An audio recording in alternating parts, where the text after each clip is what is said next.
Okay, on problem number 4, this is an inequality and you have to solve it. That's why it's asking for the solution. Anything that says solution, we're talking about solving. Okay, so we're going to solve this inequality like if it was an equation. We're going to draw our line, pretend like that's your equal sign. Okay, and the first thing we see is parentheses. So when you have parentheses, you have to distribute. And when you distribute, you multiply.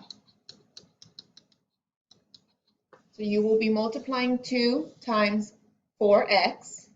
So in decimals, you would type 2 times 4. That gives you 8x.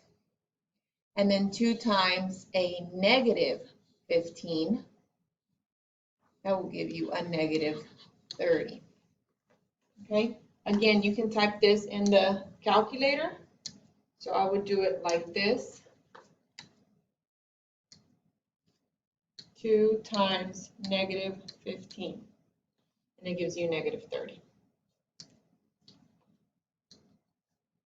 Okay, everything else just comes down. So this 5x minus 18 comes down, and the sign comes down as well. Okay, now we need to move all the x's to one side. Okay, it doesn't matter which side. I'm just going to move them to the left. So I'm going to move this here. And when you move something over this line, you have to change the sign. So this is going to become a negative 8x. And then I'm going to move the other one, so this one that doesn't have a letter, to the other side and change that sign to a plus 18. Okay, everything else just comes down. We're just going to bring down the 5x, and we're going to bring down this negative 30.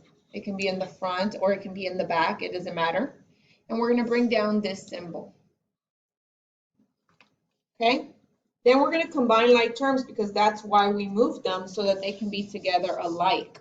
So we're going to do 5 minus 8 in decimals. So 5 minus 8 gives you a negative 3.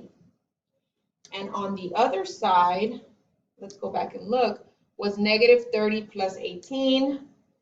So negative 30 plus 18.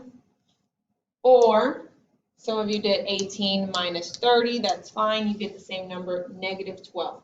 So I'm going to have negative 3x on one side and negative 12 on the other side.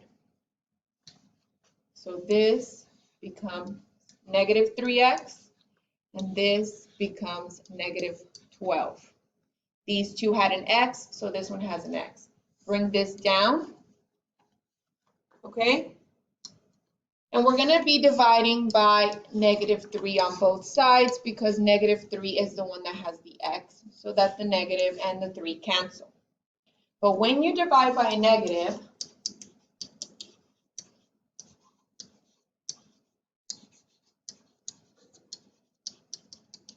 what do? You have to flip that sign. Flip inequality. Sign. So don't forget to do that, because if not, you would have gotten the wrong answer. This is x less than whatever this is. So we're going to put that in decimals and see what we get. Some of you probably already know the answer. Negative 12 divided by negative 3. That gives you a positive 4. So I'm going to write it down. Positive 4. Okay. Notice that they gave you 2 answers. And if you didn't flip the sign, you would have got it wrong.